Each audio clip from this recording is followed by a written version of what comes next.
በስመ አብ ወወልድ ወመንፈስ ቅዱስ አሐዱ አምላክ አሜን። አንድ አምላክ በሆነ በአብ በወልድ በመንፈስ ቅዱስ ስም ሰኔ 12 በዚህች ዕለት የከበረ የመላእክት አለቃ የመልአኩ የቅዱስ ሚካኤል መታሰቢያውን በዓል ያከብራሉ። የሚያከብሩበትም ምክንያት እንዲህ ነው። እስክንድርያ በምትባል ከተማ አክለዋ በአጥራ የተባለች ንግሥት የንጉሥ በጥሊሞስ ልጅ ዙሃል በሚባል ኮከብ ስም ያሰራችው ታላቅ ምኩራብ ነበረና በየዓመቱ ሰኔ በባተ በ12 ቀን በዚያ ምኩራብ ሕዝቡ ተሰብስቦ ታላቅ በዓል ያደርጉ ነበር። በዚያ ምኩራብ ውስጥ ዙሃል የሚሉት ታላቅ የነሐስ ጣዖት ነበረና በዓሉ በሚከበርበት ዕለት ብዙ ፍሪዳዎችን ያርዱለት ነበር። አባ እለእስክንድሮስም እስከተሾመበት ዘመን ድረስ ለዚያ ጣዖት እንዲህ ሲያደርጉ ኖሩ። ይኸውም 300 ዓመተ ምህረት ተፈጽሞ በአራተኛው ዓመት ውስጥ ነበር። አባ እለእስክንድሮስ በእስክንድርያ ከተማ ሊቀ ጵጵስና በተሾመ ጊዜ ጻድቅ ቆስጠንጢኖስም በነገሰ ጊዜ የክርስትና ሃይማኖት ስለተስፋፋች ያን ጣዖት ሊሰብረው ወዶ ሳለ ጎስቋሎች ሰዎች ከላኩለት እንዲህም አሉት ጎስቋላ ሰዎች ከለከሉት። እንዲህም አሉት፣ እኛ በዚህ ቦታ ይህን በዓል ማክበርን ለምደናል። እነሆ ካንተ በፊት 18 ሊቃነ ጳጳሳት አልፈዋል። ይህን ልማዳችንንም አልለወጡብንም። አባ እለእስክንድሮስ ግን ገሰጻቸው፣ አስተማራቸውም። ስተታቸውንም በመግለጥ እንዲህ ብሎ አስተማራቸው። ይህ ጣዖት የማይጎዳና የማይጠቅም ነው። እርሱንም የሚያመልክ ሰይጣናትን ያመልካቸዋል። ምክሬንስ ብትሰሙ ቀድሞ እንደነበረ አድርጌ ይህን በዓል እሰራላችኋለሁ።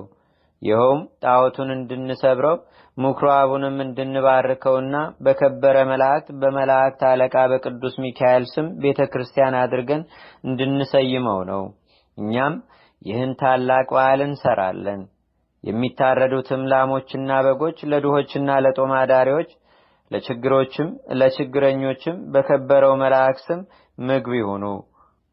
እርሱ በእግዚአብሔር ዘንድ ባለሟልነት ያለው ስለሆነ ስለኛ ይማልዳልና። ይህንንም ብሎ በዚህ በጎ ምክር አስወደዳቸው። እነርሱም ታዘዙለት። ከዚህም በኋላ ያንን ምኩራብ አድሰው በዚህ የከበረ መልአክ የመላእክት አለቃ ቅዱስ ሚካኤል ስም ቤተክርስቲያን አደረጉት። በዚህችም ዕለት አከበሯት። እርሷም የታወቀች ናት። እስላሞችም እስከነገሱባት ዘመን ኑራ ከዚያ በኋላ አፈረሷት። ይህም በዓል ተሰራ፣ እስከ ዛሬም ጸንቶ ይኖራል። ዳግመኛም በዚህች ዕለት እግዚአብሔር የመላእክት አለቃ ቅዱስ ሚካኤልን በነገዱ ውስጥ በመላእክት ሁሉ ላይ በብዙ ክብር ሾመው። ይህም የከበረ መልአክ ክብር ይግባውና በጌታችንና በአምላካችን በመድኃኒታችን በኢየሱስ ክርስቶስ ፊት ስለ ሰው ልጆችና ስለ ፍጥረትም ሁሉ ይለምናል ይማልዳልም። የዚህ የከበረ የመላእክት አለቃ ቅዱስ ሚካኤል ታምራቱ ብዙዎች ናቸው። ከእነርሱም አንዱ ይህ ነው። እግዚአብሔርን የሚፈራ አንድ ሰው ነበረ። እርሱም የከበረ የቅዱስ ሚካኤልን የበዓሉን መታሰቢያ በየወሩ በ12ኛው ቀን ይልቁንም በሰኔና በህዳር ወር አብልጦ ያከብር ነበር። በጎረቤቱም ርኅራኄ የሌለው አንድ ባለጸጋ ሰው ነበረ። ይህን እግዚአብሔርን የሚፈራውን ሰው የከበረ መልአክ የቅዱስ ሚካኤልን በዓል በሚያደርግበት ጊዜ ይጠላውና ያቃልለው ነበር። ለድሆች ስለመራራቱም ይዘባበትበት ነበር።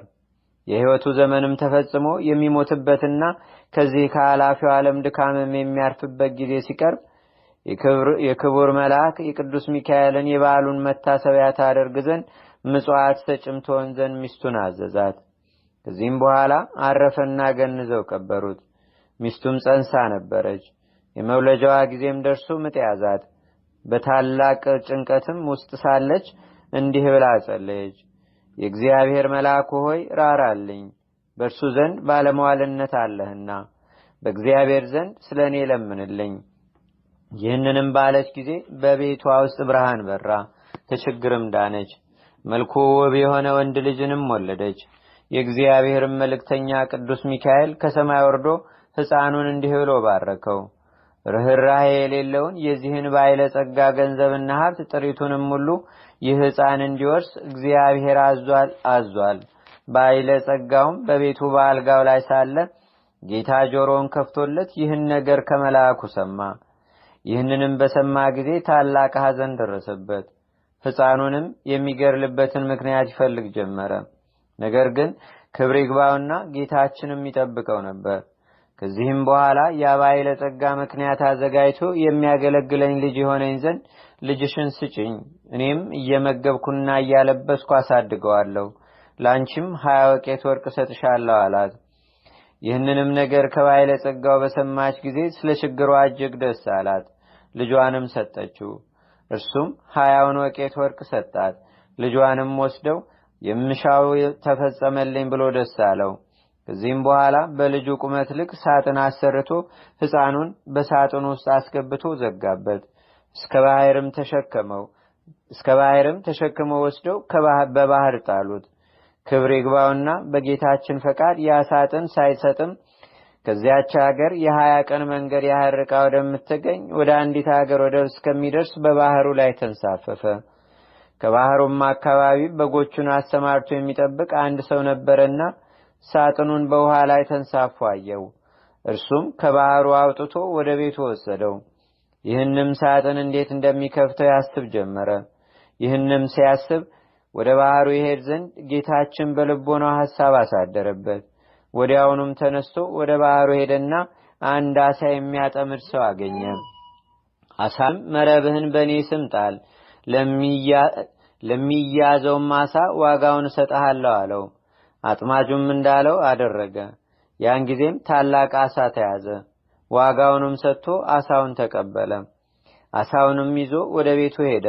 ለራትም ይጠብሰው ዘንድ አረደው። በሆዱም ውስጥ መክፈቻ አገኘ። በልቡም ይህ መክፈቻ ይህን ሳጥን ይከፍተው ይሆነ አለ።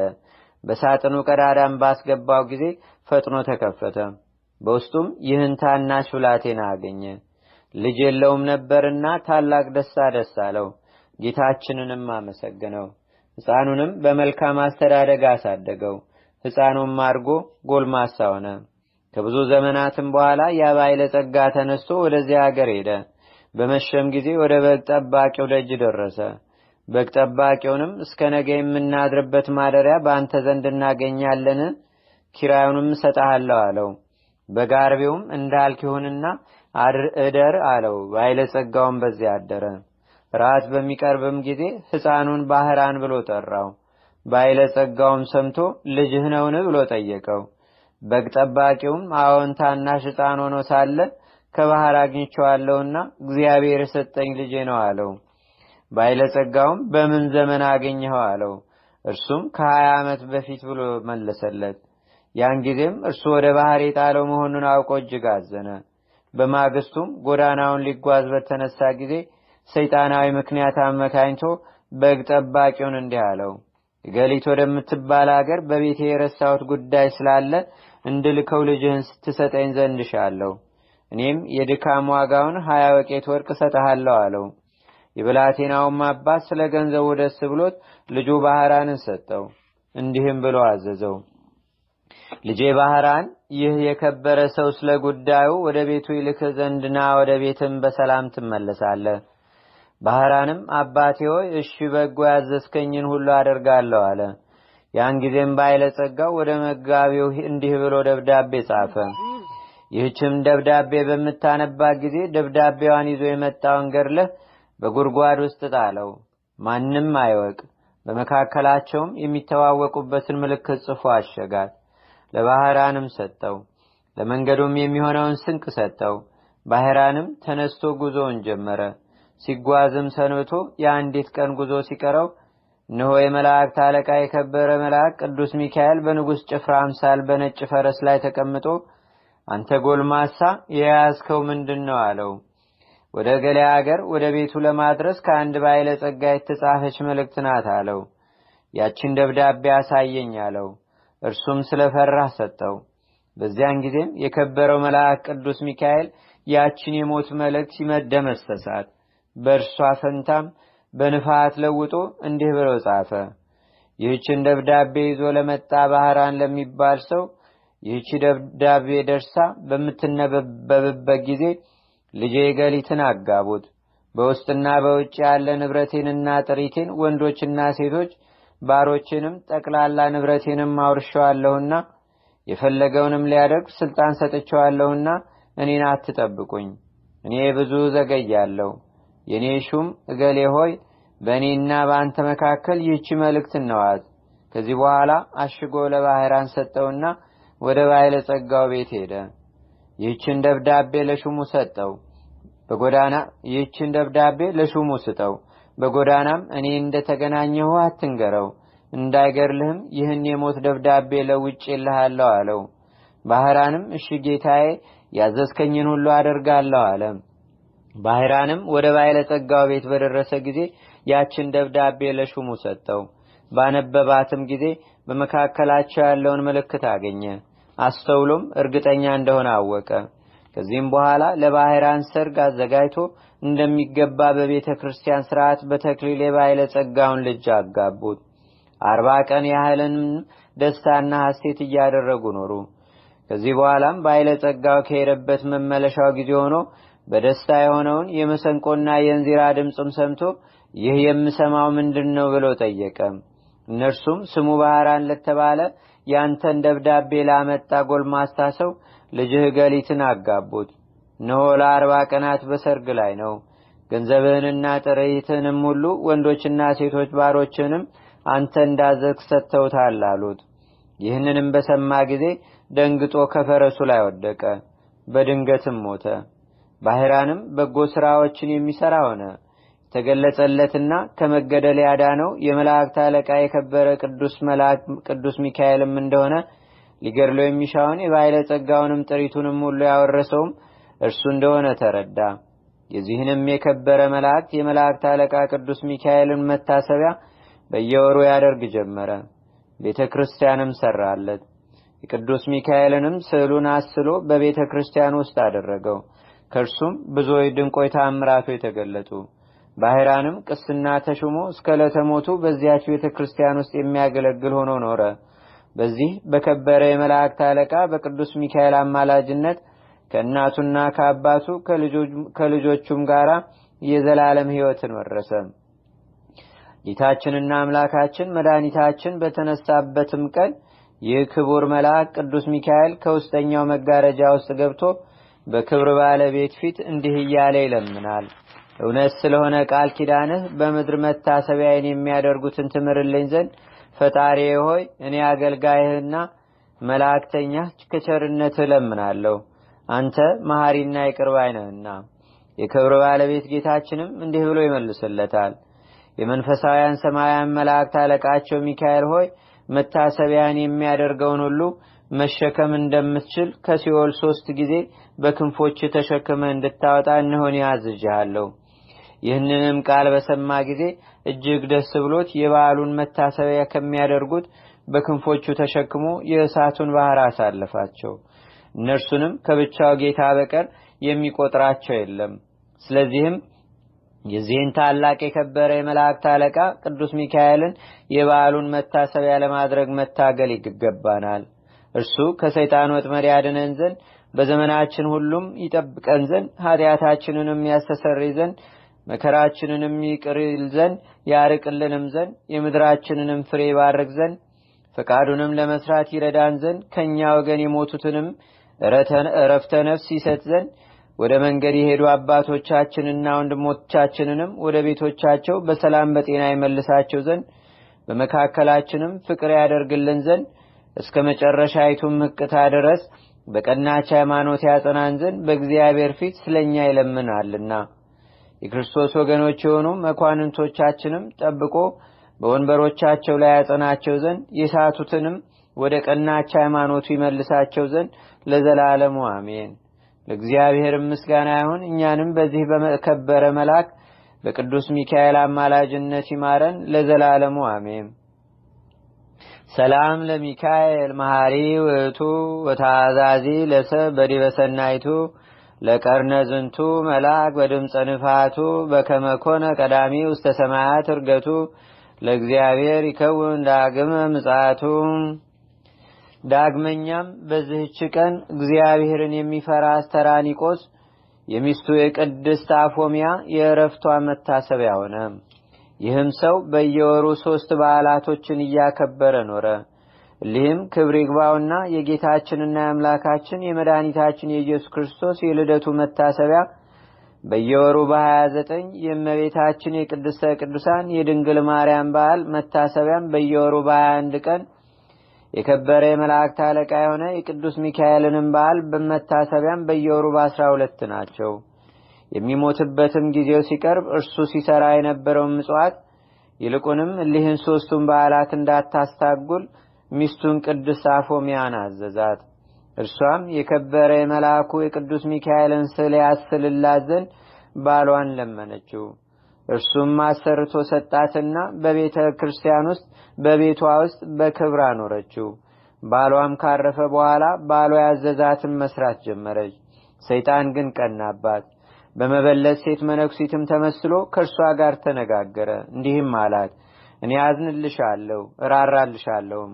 ገንዘብሽ ሳያልቅ የልጅነትሽም ወራት ሳያልቅ አግብተሽ ልጅ ትወልጂ ዘንድ እመክርሻለሁ። ባልሽም መንግሥተ ሰማያትን ወርሷል፣ ምጽዋትንም አይሻም። አፎሚያም እንዲህ ብላ መለሰችለት፣ እኔ ከሌላ ሰው ጋር ሳላልገናኝ በእግዚአብሔር ፊት ቃል ኪዳን አድርጌያለሁ። ርግቦችና መንጢጦች እንኳን ሌላ ባል አያውቁም። በእግዚአብሔር አርአያ ከተፈጠሩ ሰዎች ይህ ሊሆን እንዴት ይገባል? ምክሩንም ባልሰማች ጊዜ አርአያውን ለውጦ በላይዋ ጮህባት። እንዲህም አላት፣ እኔ በሌላ ጊዜ እመጣለሁ። እርሷም የከበረ የመልአኩ የቅዱስ ሚካኤልን ስዕል ይዛ አሳደደችው። ከዚህም በኋላ ሰኔ 12 የከበረ የመልአኩ የቅዱስ ሚካኤል በዓል በሚከበርበት ዕለት እርሷም የበዓሉን ዝግጅት ስታዘጋጅ ሳለች ብርሃናዊ መልአክ መስሎ መጣ። አፎሚያ ሆይ ሰላም ላንቺ ይሁን፣ እኔ የመላእክት አለቃ ቅዱስ ሚካኤል ነኝ። ጌታ ወደ አንቺ ልኮኛልና እርሱም ይህን መመጸውትሽን ትተሽ ለአንድ ምዕመን ሚስት ትሆኚ ዘንድ ጌታ አዞሻል።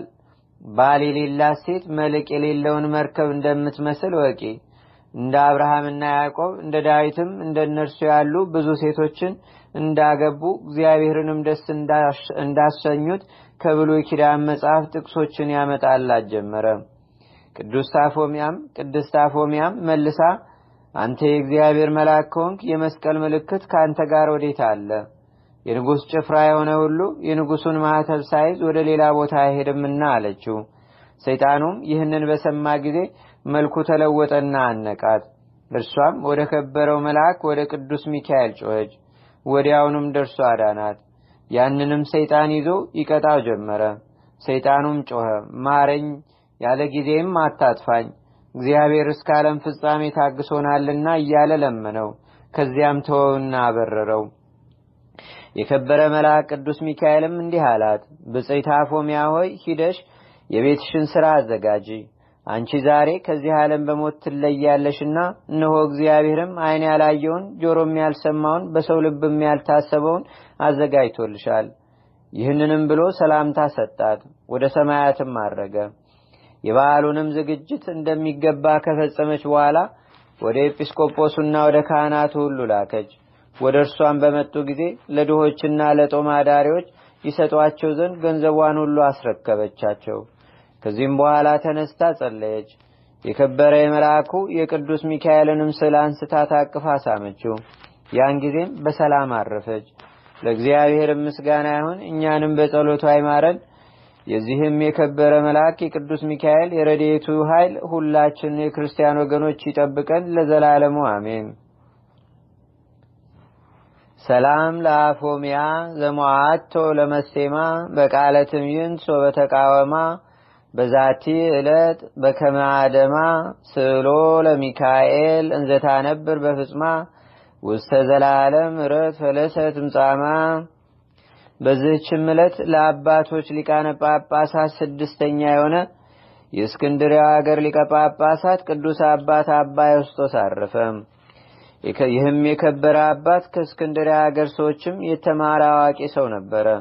እርሱንም ከእናትና አባቱ ከሌሎችም ብዙዎች ሰዎች ጋር የክርስትና ጥምቀትን ወንጌላዊ ቅዱስ ማርቆስ አጠመቀው። ከዚህም በኋላ አናጉስጢስነትን ሾመው። ከአናጉንስጢስነትም በኋላ ዲቁና ሾመው። ከዚህም በኋላ በሌላ ጊዜ ቅስና ሾመው። በቅዱስ አናንዮስ ዘንድ እያገለገለው የቤተ ክርስቲያን መጻሕፍትንም በመማር አደገ። ሕዝቡንም ሁልጊዜ ይመክራቸውና ይገስጻቸው ያስተምራቸውም በቀናች ሃይማኖትም ያጸናቸው ነበር። አባ አብርሚዮስም ባረፈ ጊዜ ያለ ፈቃዱ ወስደው በእስክንድርያ ከተማ ሊቀ ጵጵስና ሾሙት። በግብጽ ሀገር ያለች ቤተ ክርስቲያንንም በመልካም አጠባበቅ እንደሚገባ ጠበቃት። በወንጌላዊው ቅዱስ ማርቆስ ወንበርም 12 ዓመት ከኖረ በኋላ በሰላም አረፈ። ለእግዚአብሔር ምስጋና ይሁን። እኛንም በጸሎቱ ይማረን፣ በረከቱም ከኛ ጋር ትኑር ለዘላለሙ አሜን። ሰላም ለዮስጦስ ማርቆ ዛጥመቆ ምስላቡሁ ወሙ ባስተላጽቆ ረስዮ በንጽ ወበቅድስና ሊቆ በዛቲ ዕለት ዛልቦን አፍቆ በድሮ ፈጸመ ወሰለጠ ጻይቆ። በዚህች ዕለት ለአባቶች ሊቃነ ጳጳሳት 67ኛ የሆነው የእስክንድርያ ሀገር ሊቀ ጳጳሳት ቅዱስ አባት አባ ቄርሎስ አረፈ። ከእርሱ አስቀድሞ የነበረ አባ ገብረ ክርስቶስ ባረፈ ጊዜ ኤጲስቆጶሳትና የሕዝብ አለቆች ተስማምተው ወደ አስቄጥስ ወደ አባ መቃርስም ገዳም ወጡ። ለዚህች ለከበረ ሹመትም የሚገባውን እየመረመሩ 2 ወር ያህል ኖሩ። በአባ ዮሐንስ አጢር ገዳም የትንቢት መንፈስ ያደረበት ስሙ ገብረ ኢየሱስ የሚባል አንድ ሰው ነበረ። ለእርሱም የእግዚአብሔር መልአክ ተገልጾለት እንዲህ አለው፣ ለኤጲስቆጶሳቱ ለዚህች ለከበረ ሹመት የሚገባ ስሙ ጋርጌ የሚባል በመካከላቸው አለና አትዘኑ በላቸው አለው። ያን ጊዜም ቅዱስ ገብረ ኢየሱስ ይህን ነገር ነገራቸው። ከዚህም በኋላ ይህን አባት ይዘው ያለ ፈቃዱ በወንጌላዊው ቅዱስ ማርቆስ ወንበር ላይ ሊቀ ጵጵስና ሾሙት። እርሱም እጅግ አዋቂ ነበርና በሹመቱ ዘመን ቤተ ክርስቲያን ደስ ተሰኘች። ኤጲስቆጶሳትና ቀሳውስትን ዲያቆናትንም ሾመ። ብዙዎች አብያተ ክርስቲያናትንም አደሰ። ከዚህም በኋላ ለኢትዮጵያ ሀገር አንድ ጳጳስ ሾመ። በእውቀቱና በደግነቱም እጅግ ደስ ተሰኙበት። ብዙዎችን ከክፉ ሥራ ወደ በጎ ሥራ መልሷቸዋልና እግዚአብሔርንም የሚፈሩ ሆነዋልና በበጎ ሥራም ጸንተዋልና። ለንጉሱ እንዲሁም ለመኳንንቶቹ ብዙ ሚስቶች ነበሯቸውና እርሱ ስላስተማራቸውና ስለገሰጻቸው ሚስቶቻቸውን አሰናብተው እንደ ሕጉ በእያንዳንዲት ሴት ጸኑ። የከበረ አባ ቄርሎስም 11 ዓመት ከ3 ወር ተኩል ሲፈጸምለት ክቡር ደሙን ቅዱስ ሥጋውን ተቀብሎ በሰላም አረፈ። ሥጋውንም ወደ አስቄጥስ ገዳም ወደ አባ መቃርስ ደብር ተሸክመው ወስደው ከከበሩ ሊቃነ ጳጳሳት አጽም ጋር አኖሩት። ለእግዚአብሔር ምስጋና ይሁን። እኛንም በዚህ አባት ጸሎት ይማረን፣ በረከቱም ከኛ ጋር ለዘላለሙ ትኑር አሜን። ሰላም እብል ለቄርሎስ ሊቅ ጵጵስናሁ ዘኮነ በትንቢተ ብእሲ ጻድቅ ለዝም አይምርም ስብዓተ ዓለም ርሁቅ በወይዘ ቃሉ ለምለሙ አይጹቅ ወበትምህርቱ ነበሩ ወሊቁ ደቂቅ። ዳግመኛም በዚህች ዕለት የተባረከና የተመሰገነ በሰማያት ያለ ምስጢርን ያየ የኢትዮጵያ ንጉሥ ቅዱስ ላሊበላ የዕረፍቱ መታሰቢያ ሆነ። ይህንንም ቅዱስ ወላጆቹ በወለዱት ጊዜ እግዚአብሔርን በመፍራትና በበጎ ሥራ ሁሉም አሳደጉት። አድጎ አካለ መጠን ባደረሰ ጊዜም ታላቅ ወንድሙ ንጉሥ ቀናበት። መልእክተኞችንም ልኮ ወደ እርሱ አስመጣው። ምክንያትም ሽቶ ከ3 ሰዓት እስከ 7 ሰዓት እንዲገርፉ ታዘዘ። ከዚህም በኋላ በፊቱ እንዲያቆሙ ታዘዘ። ባቆሙትም ጊዜ የደረሰበት ጉዳት እንደሌለ አይተው ንጉሡና መኳንንቶቹ ሁሉ አደነቁ። የእግዚአብሔር መልአክ ከግርፋት ሰውሮታልና። ከዚህ በኋላም ወንድሙ ንጉሥ በአንተ ላይ ስላደረግኩት ክፉ ሥራ ወንድሜ ሆይ ይቅር በለኝ ብሎ ለመነውና እርስ በርሳቸው ታረቁ። ከዚህ በኋላም እግዚአብሔር መንግስትን አወረሰው። መንግስትንም በያዘ ጊዜ እግዚአብሔርን በሚያገለግልበት ሥራ በረታ። ሁልጊዜም ለድሆችና ለምስኪኖች ለችግረኞችም ይመጸውት ነበር። ክብር ይግባውና ጌታችንም የፍቅሩን ጽናት ባየ ጊዜ የእግዚአብሔር መልአክ ተገለጠለት። ወደ እርሱም ወደ ሰማያት አወጣው። 10ን አብያተ ክርስቲያንም እንዴት እንደሚሰራቸው አሳየው። እነሱም ስራቸው የየራሳቸው የሆነ ልዩ ነው። ተመልሶም መንፈስ ቅዱስ እንዳራቀቀው በአስደናቂ ጥበብ አነጻቸው። እሊህንም አብያተ ክርስቲያናት አንጾ በፈጸመ ጊዜ መንግስቱን ለወንድሙ ልጅ አወረሰ።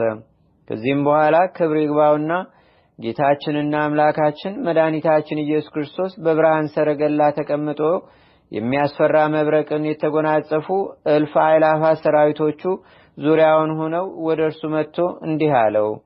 ወዳጄ ላሊበላ ሆይ ሰላም ይሁንልህ። እኔ በማይታበል ቃል እነግርሃለሁ። ማደሪያህ በክብር ሁሉ ከከበሩ 12 ሐዋርያቶቼ ጋር ይሁን። በጸሎትህና በቃል ኪዳንህ ለሚታመን እምነቱ እንደ ጴጥሮስና እንደ ጳውሎስ ደም መፍሰስ ይሆንለታል። ወደ ቤተ መቅደስም ሄደ በኢየሩሳሌም ወዳለው ቤተ መቅደስ እንደሄደ ይሆንለታል። መቃብርህንም የተሳለመ የሥጋዬን መቃብር እንደተሳለመ ይሆንለታል። በዓመታት ወራዎች ሁሉ የተራቡትን እያጠገበ የተጠሙትንም እያጠጣ መታሰቢያን ለሚያደርግ እኔ የተሰወረ መና አመግበዋለሁ፣ የሕይወት ጽዋንም አጠጣዋለሁ።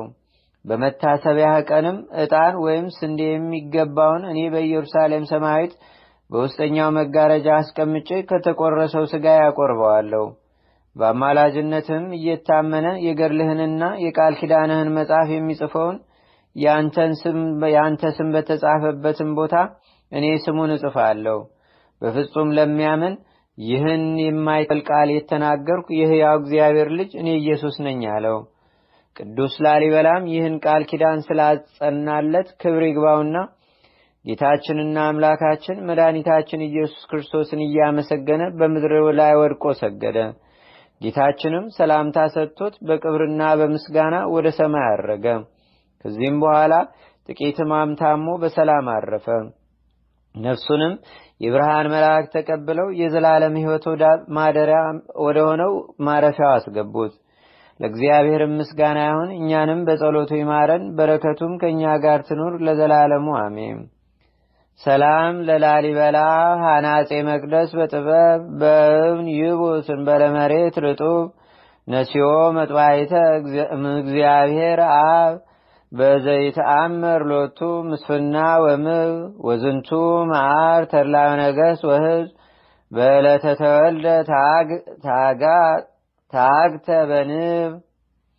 አንድ አምላክ በሚሆን በአብ በወልድ በመንፈስ ቅዱስ ስም ሰኔ 13 በዚህች ቀን የኢየሩሳሌም አገር ኤጲስቆጶስ ቅዱስ አባት አባ ዮሐንስ አረፈ።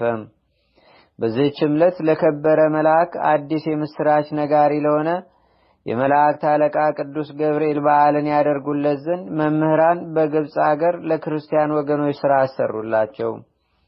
በዚህችም ቀን የሄኖስ ልጅ የቃይናን የዕረፍቱ መታሰቢያ ነው።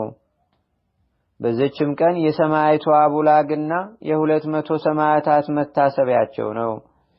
ለእግዚአብሔርም ምስጋና ይሁን። እኛንም በቅዱሳን መላእክት፣ ጻድቃን፣ ሰማዕታት፣ ደናግል፣ መነኮሳት፣ አበው ቀደም ይልቁንም በሁለት ወገን ድንግል በምትሆን በእመቤታችን በቅድስተ ቅዱሳን በድንግል ማርያም ረድኤትና በረከት አማላጅነቷም በአገራችን በኢትዮጵያ በሕዝበ ክርስቲያኑ ሁሉ ላይ ለዘላለሙ አድሮ ይኑር አሜን። ዛቅረብኩ ማሌታ ዘኪራ ይላፈ ምለተ ጸምዱከ ዘልፈ ለላነብ ተወከ ዘንዴቴ መጽሐፈ እንተረሰይከ እግዚኦ ጸሪቀመለት ውክበ መላቡ ውላን ዘተርፈ ነቢያት ቅዱሳን ዋርያት ሰባኪያን ሰማዕቶ ጻድቃን ደናገል አዲ ወመነኮሳት ኤራን ባርኩ ባርኮ ጉባኤ ዛቲ መካን እስካረጋዊ ሊቆኑስ ሕፃን ለዘጻፎ በክርታስ ወለዛ ጻፎም ዘይደርስ ለዛ አንበቦ ለዘተርጎሞ በልሳን አዲስ ወለዘሰማ ቃሎ በዝነ መንፈስ በጸሎተሙ ማርያም አራቂተ ኩሉም ባስ ቡራይ ማረነ ኢየሱስ ክርስቶስ አቡነ ዘበሰማያት። በስመ አብ ወወልድ ወመንፈስ ቅዱስ አሃዱ አምላክ አሜን።